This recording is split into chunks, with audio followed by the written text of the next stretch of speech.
सारी चीज़ें, बहुत सारे ट्रॉमास लेके चलता है। तो उस ट्रॉमा जो आपने फेस किए ना, जो करने वाला जो इंसान आपके ऊपर ट्रॉमा करता है ना, वो भी कहीं न कहीं उस ट्रॉमा से गुज़रा हुआ रहता है। तो इसलिए जब आप बड़े होते हैं, जब आपको अंडरस्टैंडिंग करने की बहुत ज़रूरत है कि आप अपने चाइल्डहुड ट्रॉमा को हील करने के साथ-साथ जिसने आपको ऊपर ट्रॉमास किए हैं और आप वो ट्रॉमास को लेके आगे बढ़ रहे हैं, उसे भी आपको हील करने की ज़रूरत है, उसे भी उस चोट से बाहर निकालने की ज़रूरत है ताकि वो भी अपनी ज़िंदगी में सही डायरेक्शन में चले। ठीक है? ये कहता है सन का कार्ड कहता है ये। और या फिर उसके बाद आता है टू ऑफ पेंटिकल्स, ये बोलता है जगलिंग या फिर कोई भी नहीं किया डिसीजन लेना है, उसमें आपको नहीं किया, कन्फ्यूजन हो रहा है, आपको डिफिकल्टीज़ हो रही है, तो सबसे पहले हमेशा दूसरे और खुद के बीच बैलेंस बनाने की कोशिश करनी चाहिए। लेकिन कभी-कभी खुद को चुनना इम्बैलेंस लगता है। ये कार्ड कहता है कि बैलेंस का मतलब बराबरी नहीं, प्राथमिकता समझना है।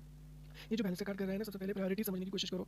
कब कहाँ पे किस चीज़ की प्रायोरिटी रखनी चाहिए, ये आपको समझना होगा, है ना? बैलेंस का मतलब ये नहीं कि हर चीज़ को आपको बैलेंस करके रखना है। बैलेंस का मतलब ये है कि आपके प्रायोरिटी को पूरी तरीके से अंडरस्टैंड करना, समझना, ये होता है। फिर आता है नाइन ऑफ सोर्ड्स, ये बोलता है कि जो यही यही मेन रीज़न है सारी चीज़ों का। जैसे गिल्ट हो गया, फियर हो गया, इंसोम्निया हो गया, मेंटल पेन हो गया, तो ये सारी चीज़ें आपको सेल्फ वर्क के सबसे बड़े दुश्मन है। सेल्फ ब्लेम और गिल्ट वही, है ना? अपने अंदर की क्या मैंने गलत किया, क्या डर कर रहा है, यह हीलिंग कार्ड है सबसे मेन चीज़। आपके अंदर की सेल्फ फॉरगिवनेस से ही राहत मिलेगी। सबसे पहले अपने आप को माफ़ करो। रोज़ बोलो कि मैं अपने आप को माफ़ करता हूँ, माफ़ करता हूँ, माफ़ करता हूँ। सबको भी माफ़ करता हूँ, माफ़ करता हूँ। फॉरगिव करता हूँ सबको, है ना?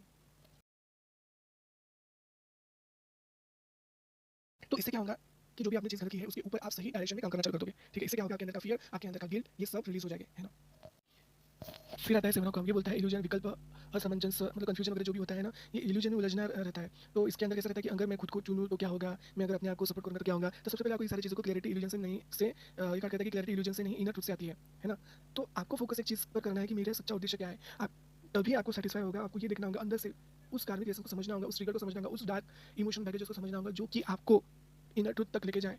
आपको इनर ट्रुथ या फिर क्लैरिटी जो होती है, इनर ट्रुथ की जो क्लैरिटी, तो वो आपको कभी भी गलत रास्ते में नहीं लेके जाएगी। आपको बैलेंस करके, आपके अंदर के विकल्प ऑप्शंस को देख के, ये सारी चीज़ें कैलकुलेट करके आप सही डायरेक्शन तक पहुँच पाओगे। तो ये सारी चीज़ें आपको समझने की बहुत ज़रूरत है।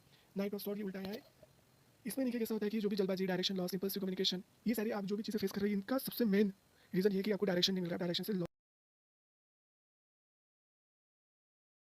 हो गया, आप इम्पल्सिव कम्युनिकेशन कर रहे हो। इसलिए जब भी आपको अपने लिए खड़े होते हो, तो कई बार आप आवेग में बोल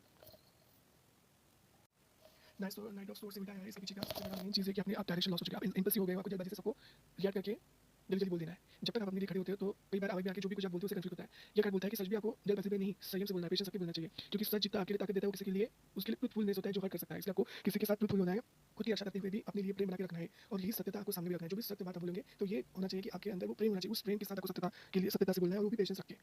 तो अब क्या है, इन सारी चीज़ों का अगर हम मिलाया जाए तो सेल्फ वर्थ एक परिवार, परंपरा और गिल्ट के बीच फँसी गई थी। जो आप हीलिंग का रास्ता अपना रही है, उसमें आपको क्लैरिटी, बाउंड्री, सेल्फ फॉरगिवनेस की ज़रूरत पड़ेगी और उसमें आपको इनर ट्रुथ निकलेगा, तब जाके आप इन सारी चीज़ों को अच्छी तरीके से समझ पाओगे। आज के लिए इतना ही। Thank you so much.